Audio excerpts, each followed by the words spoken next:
This episode is sponsored by Bow Lake, the most beautiful paddle boards in the world.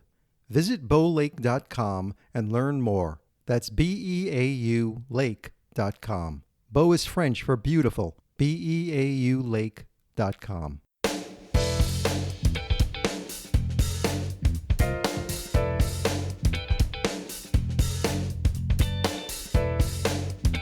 You're listening to The Luxury Item, the podcast on the business of luxury and the people and companies that are shaping the future of the luxury industry.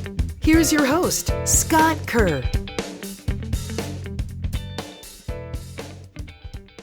Jean Patou founded his eponymous house in 1914 and reached peak popularity during the 20s and early 30s. However, after the designer died in 1936, the brand lost much of its luster. Over the years, despite having top-flight designers at the helm, it was its signature fragrance Joy that kept the name alive.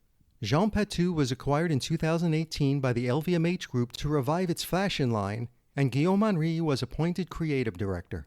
Since then, the line, rebranded Patou, has become a favorite with an international clientele. My guest on the luxury item is Sophie Brocart, CEO of Patou, a role she has held since 2018. Brocart previously worked at Nicholas Kirkwood, where she had been CEO of the London shoe designer. She has also held senior roles at Celine and Louis Vuitton, where she specialized in leather goods, and driving the investment in the J.W. Anderson brand after LVMH took a substantial stake in its signature business. Brocart has also been the mentor-in-chief of young talent within LVMH, notably guiding the winners of the LVMH prize. Welcome to the Luxury Item, Sophie. Hi, Scott. So glad you could be here. Well, thank you for inviting me. So I think a great place to start here is sharing with my listeners the fascinating backstory of the Patou fashion house, which dates back over a century. Yes, totally. So first, I'm really honored to share with your audience this incredible story of Patou, because I think it's really too unknown and it's so extraordinary. And, you know, it's the past, the present, and the future. I also want to mention that when I was asked to launch Patou, I didn't know much about the brand, and probably as your listeners don't know much about the brand, and it's quite normal. I deep dived into the history of the brand, searched for historical pieces, photos, met with people who had worked for Patou, because luckily there are still people in Paris I could meet who had worked for Patou. Not Jean Patou, but at least for the Patou brand. And most importantly, I read the books available, and I just want to mention the most important one, which is by Emmanuelle Paul. And really, I want to pay tribute to her because I also met her. We discussed a lot about Patou, and she's done an incredible job. So to anyone who's interested to go further on Patou, really buy and read the book. And so, well, if we go to the history of Jean Patou, it's, as you say, really fascinating. Because he was such a visionary and invented so many things in fashion that are actually really still current. But I'll explain more of that later. As a person, you know, he actually was born in 1887. So he was part of the industrial bourgeoisie in Paris. Mm-hmm. His father had tannery, which was dealing with leathers, of course, but also exceptional leathers like shagreen. We called galoucha in France, and you know, in the 20s, it was really important. And he loved colors, and I think because his father developed a lot of colored leather, Jean Patou also had a love of color, and Jean Patou didn't want to take over the family company, I think, factory. I think he didn't like the smell, you know, tanneries smell awfully. And he really loved fashion. So he started the first brand in the beginning 90s, 1910, something like that, and called Paris. And then in 1914, he really launched the Jean Patou brand. So it was not a great year to launch a brand, 1914. Unfortunately, the war hit. He was sent to the Dardanelles, and then back after the war. And then his company had been dormant, of course. I mean, still living and still doing things, but very limited, of course, during the war. And he really launched his brand after the war. So he's totally contemporary to Chanel, and he became the most important designer with Chanel of the 20s. he unfortunately died quite young in the 30s. So he was in his early 40s and he died in 36. And after that, his brand was taken over by his sister, and who was his muse.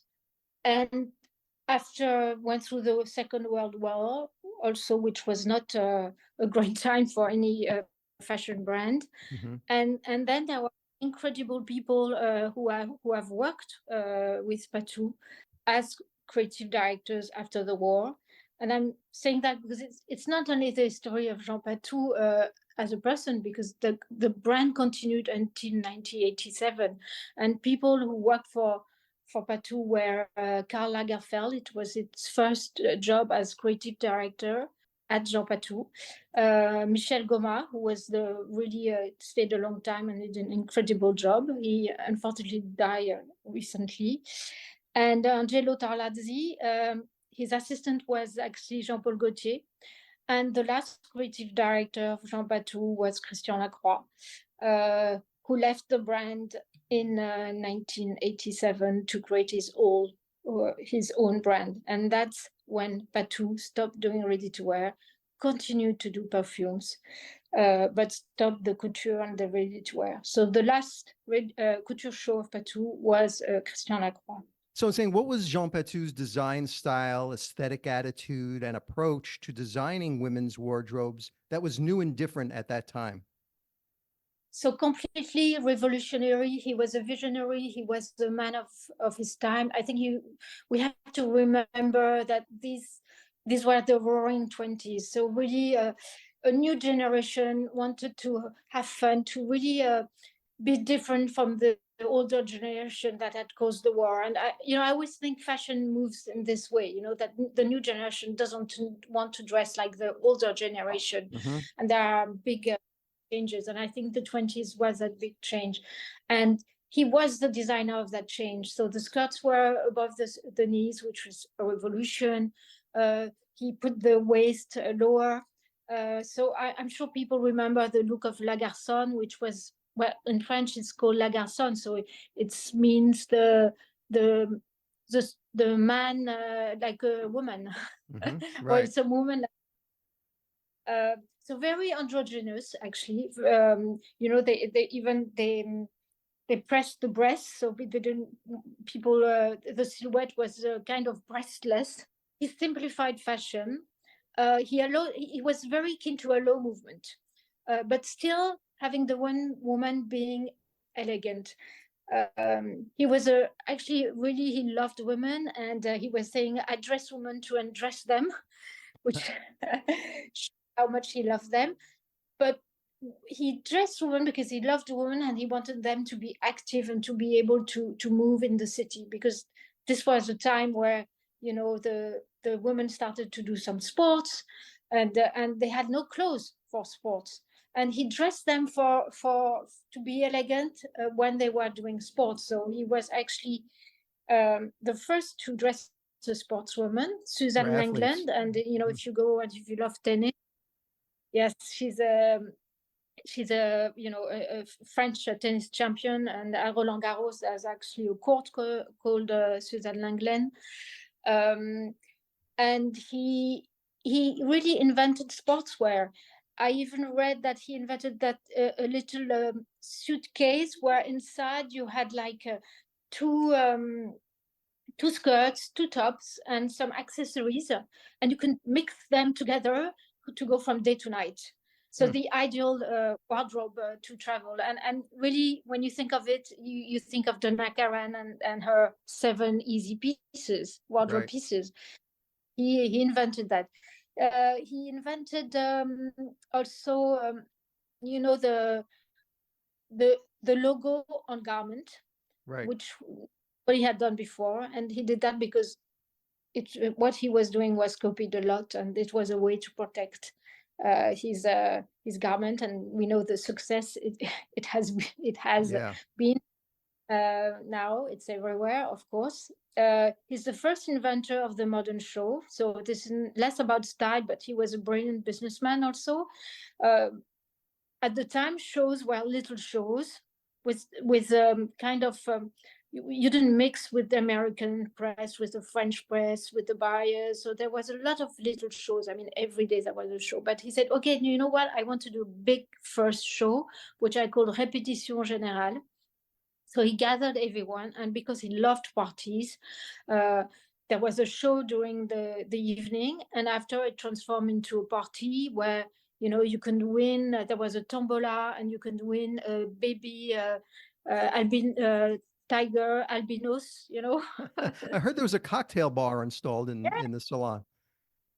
Also invented that a cocktail bar in the couture salons. So for the husbands or the lovers, actually to wait for their women.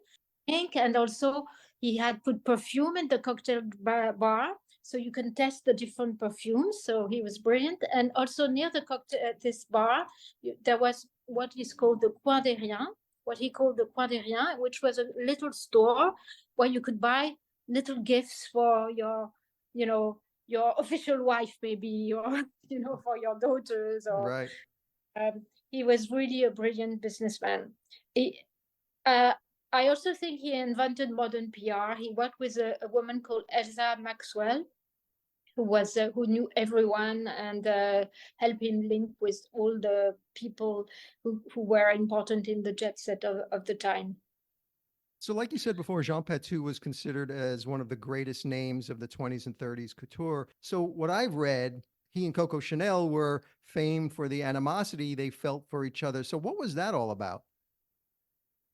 Actually, I didn't find a lot to understand this animosity, so I can only really guess because, in the books, there's nothing, you can't really trace it.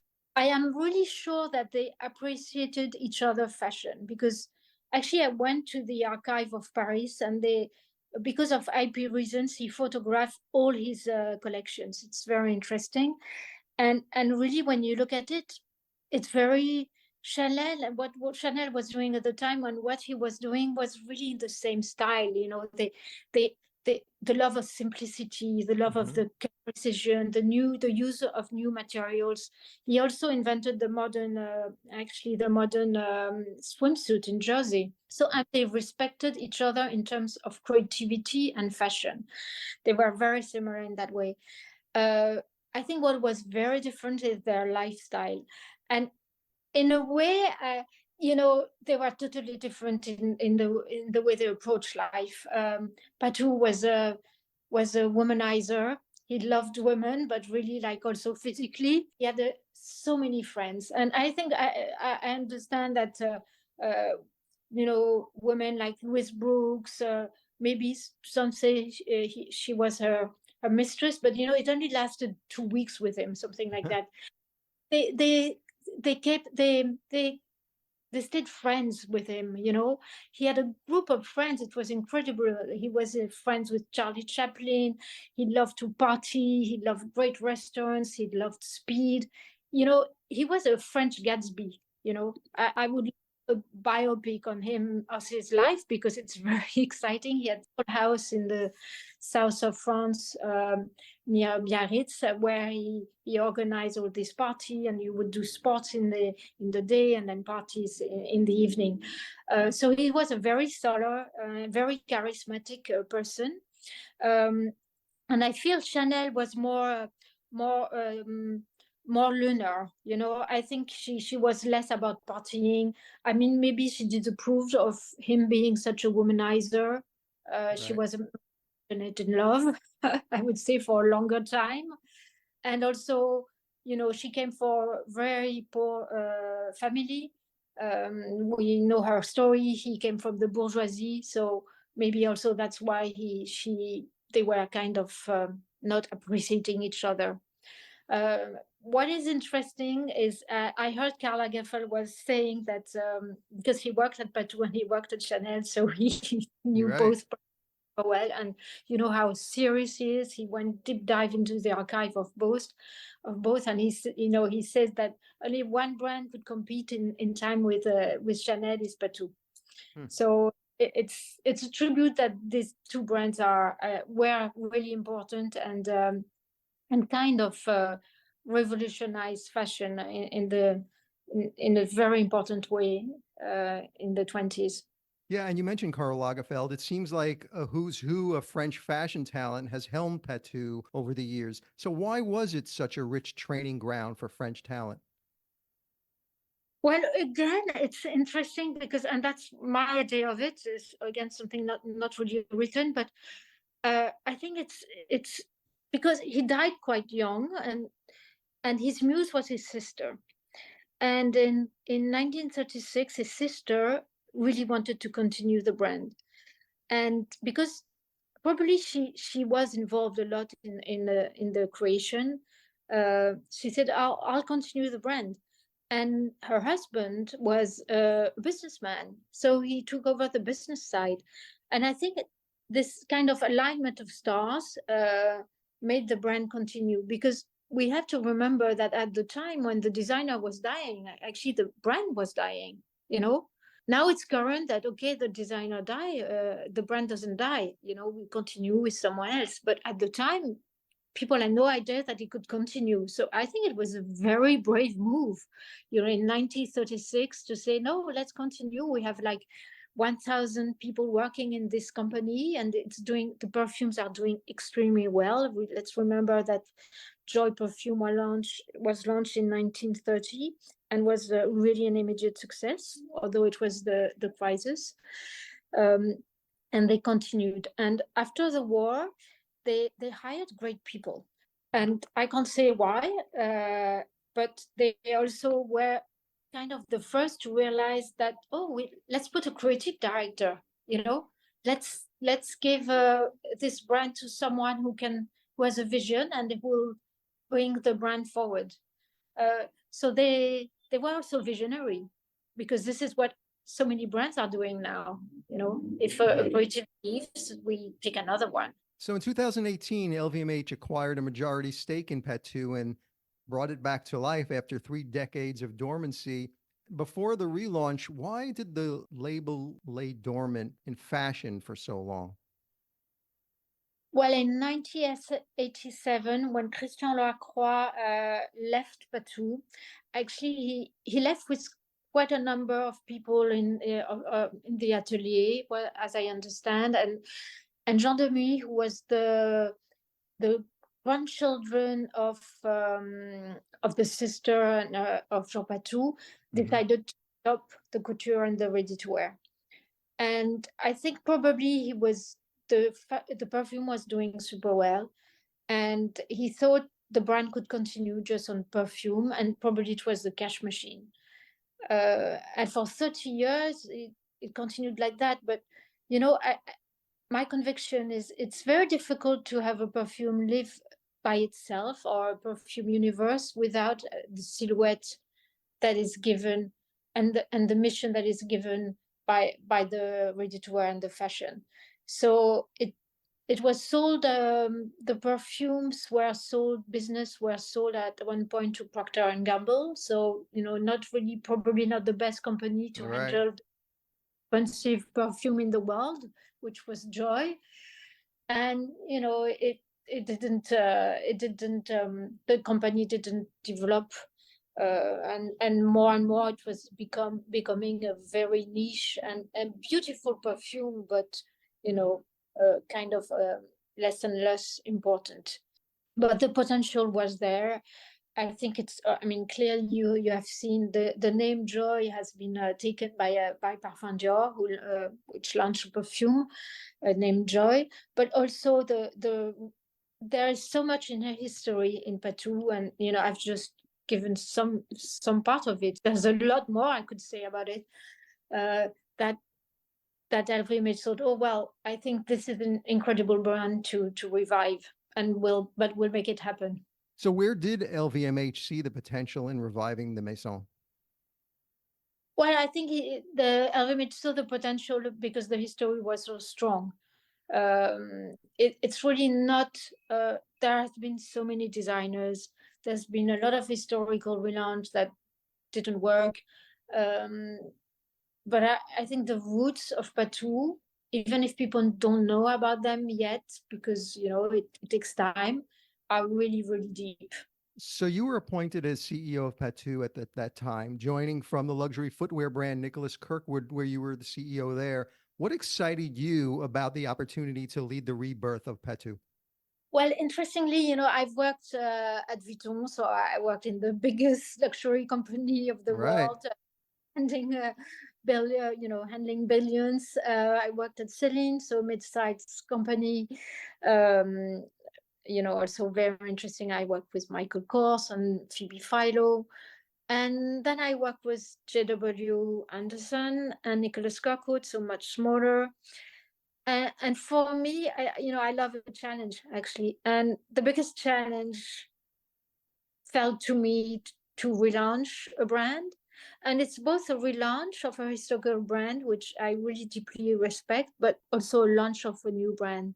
Because honestly, after 30 years of silence, uh, it's not like people knew about Patou. So I just love the challenge of it. And artistic director Guillaume Henry was also tapped to be the caretaker of the label. What vision did he bring to Patou that was fresh, yet still tapping into the heritage of the brand? Well, actually, I had the chance to participate in the choice of Guillaume Henry as a creative director. And why?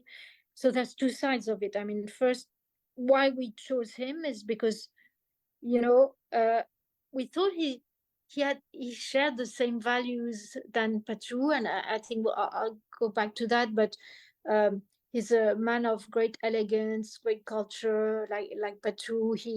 He's in love with the fit, and Patou was also in love with the fit, but also he's in love with a real woman. It's not a fantasy woman, He does ready to wear for people. He wants to see it worn. It's not an image fantasy that it's conceptual or and it's great. Some fashion are great like that, but what he likes is for women to carry what he does. And it's interesting that even physically he looks a little like Jean Patou, who was Hmm. actually dubbed, by the American press, because American loved Patou, as the most elegant man in Europe. On Guillaume's side, he was super motivated, and actually he even talked to LVMH about uh, Patou, even not knowing that LVMH had bought the brand Patou, saying that this is an incredible brand. The name is beautiful. Just the name of it, Patou. It's so Yeah. generous. And the way we relaunched the brand was also to pay tribute to that generosity, that friendliness of the name. So when was his first collection presented and how was it received? So that was kind of our big drama, because the first collection was spring summer 2020. So imagine, so we were actually delivering that collection to the Italian stores who had really liked it in showroom, and they were closing due to the COVID at the same time as we. Ah, So it was really the worst moment to launch a first collection. And I remember telling to my team, remember Jean Patou, he launched his brand in 1914. So it was actually even much worse for him, because yeah, he went to the war. He was an officer. He right. did the we we suffer. It's not easy, and it was a very difficult situation, of course, and difficult to handle, but really so much less than Jean Patou.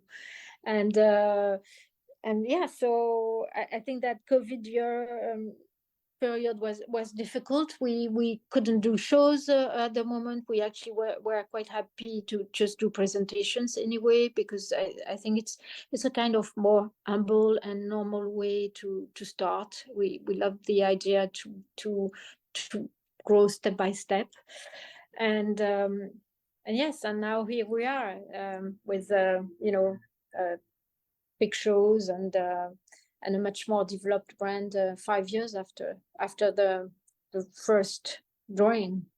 So how is Patou positioned in the marketplace and describe the type of customer who would love the brand? So I think we felt there was space missing, a brand missing in the market, and nobody needs another brand, so it needs to say something. And we wanted to say couture, but we wanted to say friendliness at the same time.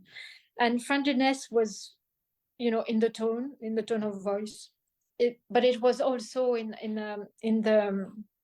the accessibility. So for us, and Guillaume is totally on board with that, because he wants his brand to be worn by Parisian. It's to really work to offer a price that it's luxury, but it's still something that that you can buy if you save, or if you you need to be affluent, of course, but it's accessible. And I don't love it's that within word. reach. It's within reach. I think I was in Korea recently, and they really love this idea of this new luxury, which is at the entrance of luxury, let's say. Right. And for us, it's part of the friendliness of the brand. And it's a very kind of unique positioning, because really when we really work with an atelier in the heart of Paris, and Guillaume draws everything. So he really works like a traditional creative director from couture. So since the relaunch, are you finding many of your clientele discovering the Patou label for the first time? And what kind of feedback have you heard from salespeople? Well, interestingly, I think people really understand the brand quite well. I think it's, we hear that you have the mother and the daughter who can buy Patou. So it's not a question of age. Mm-hmm. I think the question of style, of course. I think it's a question of love of a beautiful garment, something that you will keep over the years. It's not, we are not positioned in like the fashion of the season. So it's much more a wardrobe where you can play with it. You can buy a skirt one season, then a top another season, and mix them together. It's an easy Parisian and wardrobe. It's quite chic. So, and I think the notion of elegance might seem a little outdated, but we actually love it. But it's an easy elegance. It's really for women who work, who have kids, and who wants to be flamboyant also, and who wants to be able to go to dinner with the same outfit. I think we see great success, notably in Japan, where they love the quality. They are so attached to craft and quality, and this is an obsession of Guillaume. But also they love this Parisian spirit, which is totally authentic in the Patou brand.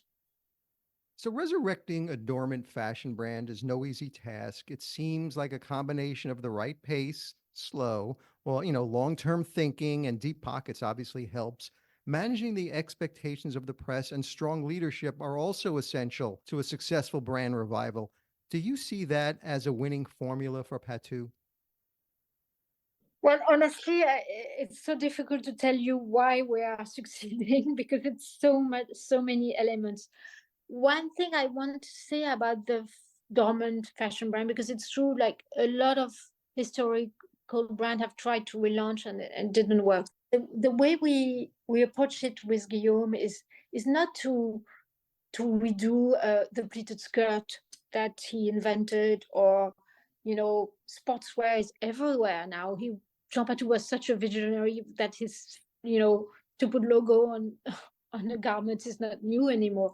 So what we went into and we looked at is it's the values. He was a man of his time. He was a man who loved women, who want to make them beautiful, who loved collaboration with friends. He collaborated with a lot of friends, and we also collaborate with French, like Astrid Villat, or we're friends, or we collaborated with the chocolate company called Plaque. because one of the designer in Patou, her parents doing brand, and it's a beautiful brand. We are very open-minded in this way. We want also to, and I think that's a very cultural part. The cultural part of the brand is very important. As for Jean Patou, as I mentioned, Guillaume is very attached to the culture of fashion, and for example, and also of France and Paris, but worldwide. It could be. We have always to be very careful now with cultural appropriation. But we, for example, we have prints inspired from the 18th century, modernized. We have prints inspired for Gustave Doré, who was a very famous engraver in France. We love to play with culture and fashion, and that is also something Patou was doing. So it's really, you have to tap into the values of a brand and not reproduce what was a success. The silhouette which was a success, it would be strange. It was not. And I think that's easy in the case of Patou, because he had so much values and it was so interesting what he was promoting. The joyfulness, the playfulness, the Parisian wardrobe, the elegance, the love of the fit and the elegance. I believe most of your business is wholesale. How many points of sales does Patou have worldwide? So wholesale, we have more than 200. Actually, very quickly, the wholesale stores understood what we were doing, and really there was a natural fit. So our first market is Europe. We have many point of sales in France, Italy, Germany. Actually, not so much. I'm sure your audience is probably more American. So we do have a few point of sales in US, like Ikram, for example, or Blake, but we are not too developed in the US yet. Really, our first region is Europe, and also now we have Japan and Korea are really important market. As I mentioned, Japan, really from the beginning, they came to our show and they said, well, we love the brand, we love the quality, we love the joyfulness, we love what it says. And we actually already have 6 retail stores in Japan, and 4 in Korea. And yesterday we opened our first retail store in Paris. Exciting times. Do you see a time when Patou boutiques will start popping up in other select locations? Yeah, I think we have to concentrate on the Parisian one. But of course, I think in time the natural movement is to move from wholesale to retail. I mean, it's question more to service the client in the best way. But it takes time, and it's not about rushing. I think we love our wholesale partners. I mean, they do an incredible job of helping rediscover the brand and explaining the brand. So it won't be tomorrow.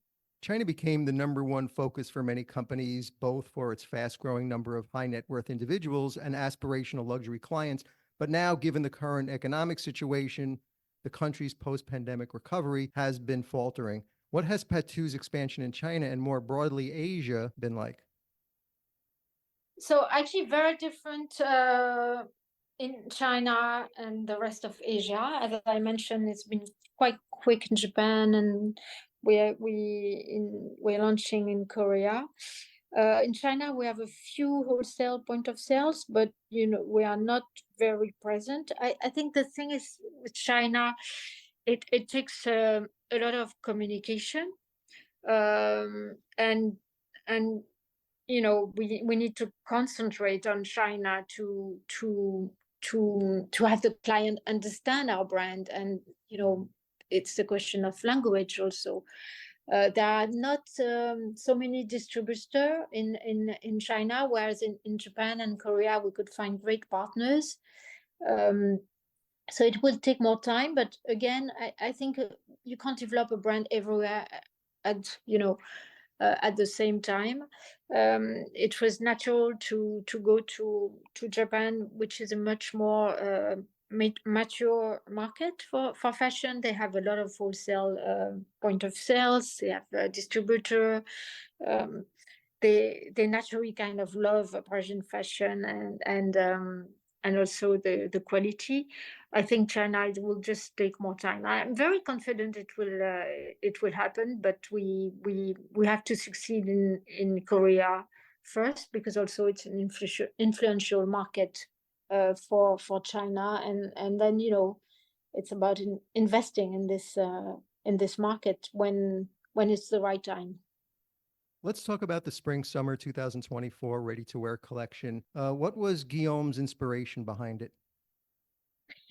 So he's always inspired by a woman, a French woman, and the show.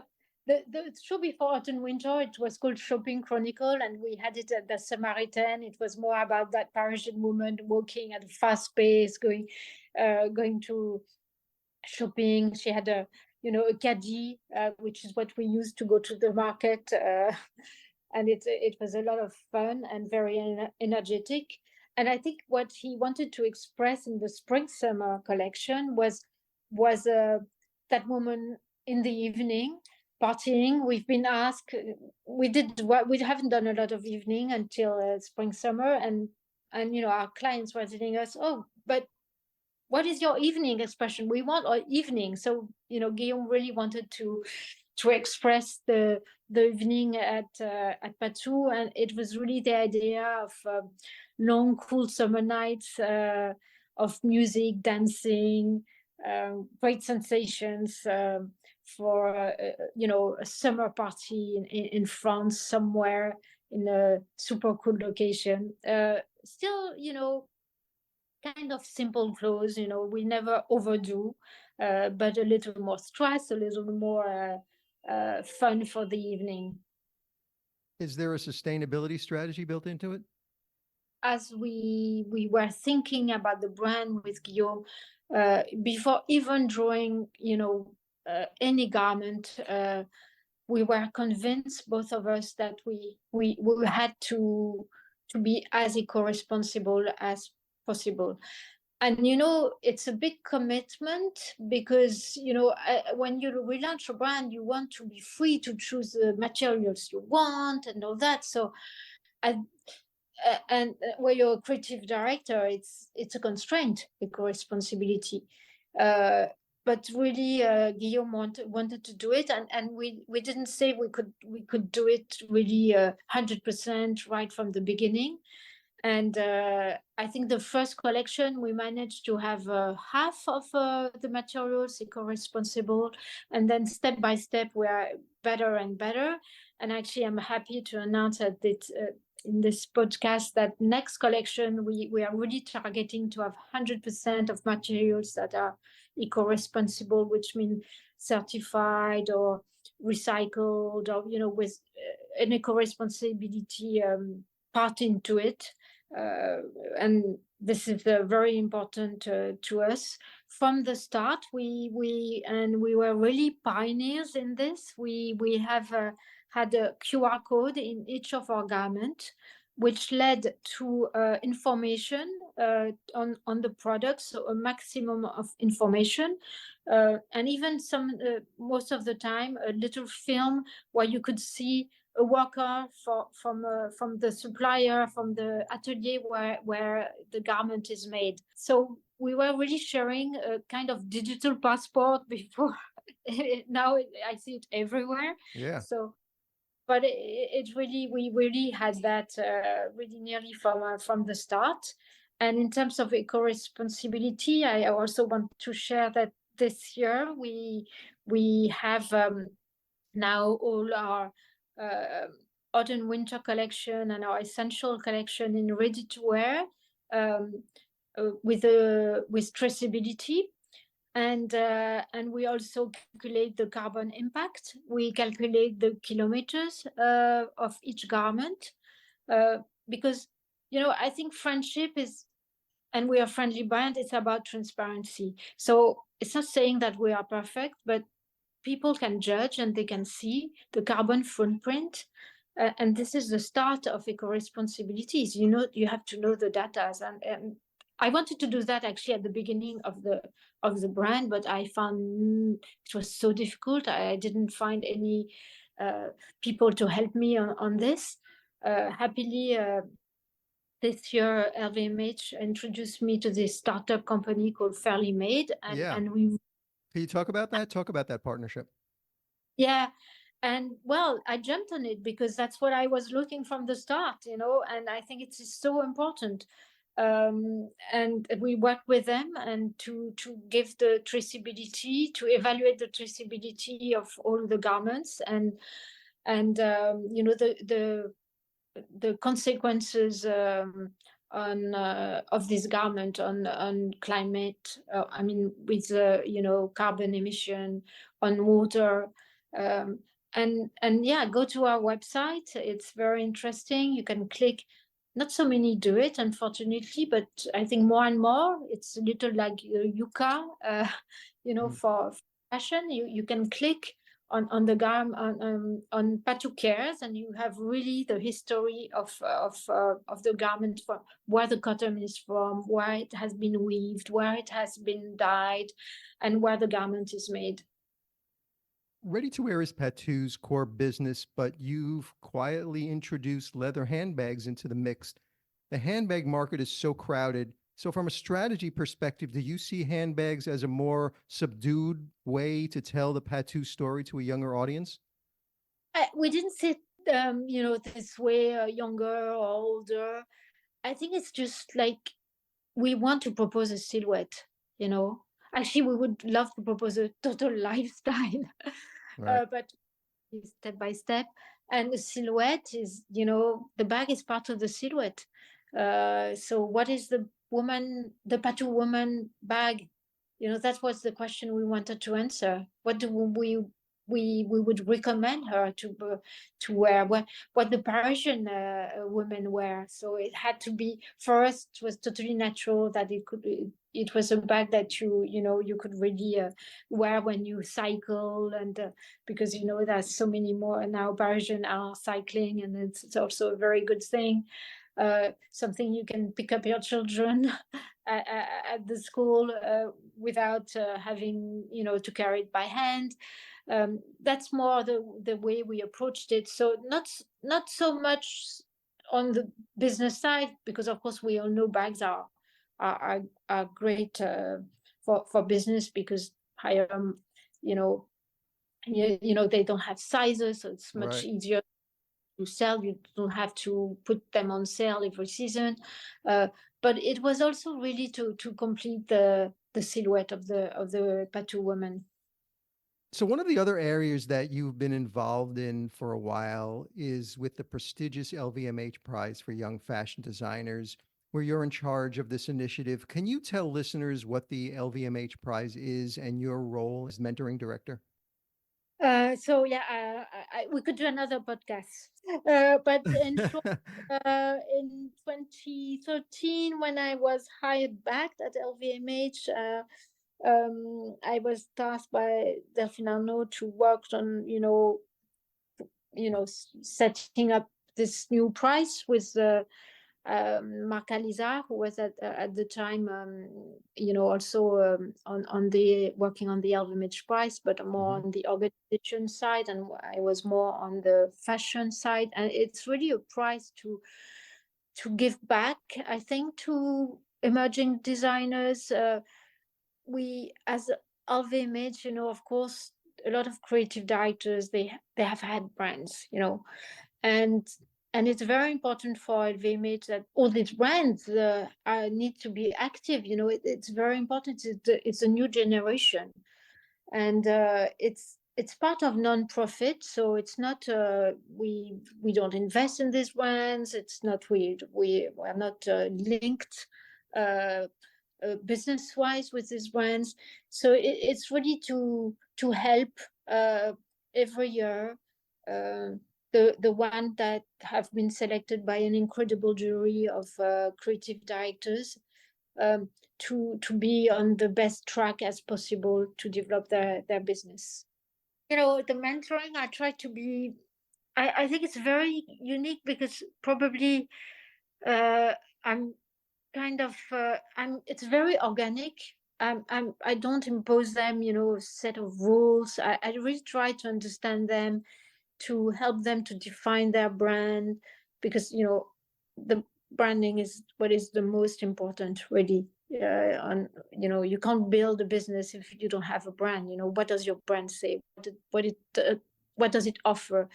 And so it's very important to put words, to be very clear on your brand, but on all the other aspects of the business. How do you sell? How do you wholesale? How do you communicate? How do you protect your brand in terms of IP? How do you do a business plan? I mean, it's 1 year is not even enough. So it's really kind of being a little like co-CEO of a brand for a year.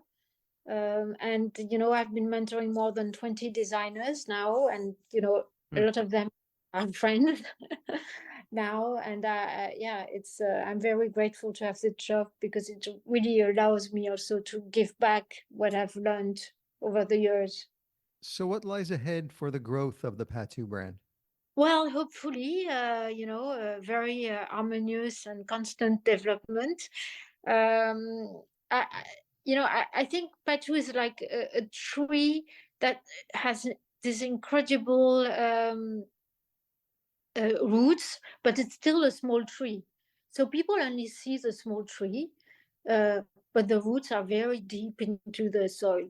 And I think it can grow to a very much larger brand than it is today. It takes time. I don't think it's so good to be the brand of the season, or because that means you won't be the brand of next season, or the brand of the year. I think it's more, I believe in slow but secure brand building. Sophie, so my final question is the luxury item question that I ask all my guests. So if you were stranded on a deserted island and you could only have one single luxury item with you, what would that luxury item be? It can't be any form of air or water transportation to get you off that island, or anything that requires mobile service, or you can call somebody to get you off that island. It's just you, palm trees, lots of sand, lots of ocean. What would that one single luxury item you would like to have with you? Wow, because by definition of luxury is what you don't need. Exactly. So it's kind of interesting, and I'm a pragmatic, and I still want to survive in that deserted island. Mm-hmm. And I thought, and that might seem like a little Amazon, the Amazon in me, but I really want to have a luxury knife, because I think that's most useful in an island. So for weapons and eating. Yeah, weapons and eating. And screwdriver and all those other things. So important. The knife, you cut the wood, and then with the wood you do a little fire. You can cut something to protect yourself. Sophie Brocart, Chief Executive Officer of Patou, thank you so much for joining me on The Luxury Item. Thank you, Scott. It's been a pleasure.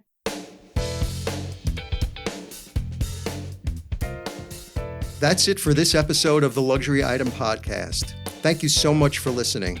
If you found this useful and entertaining, I would be really grateful if you can share it with a friend or colleague. I would love it if you subscribe so you never miss an episode.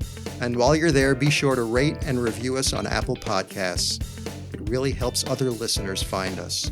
The Luxury Item Podcast is a production of Silvertone Consulting. I'm your host, Scott Kerr. Until next time.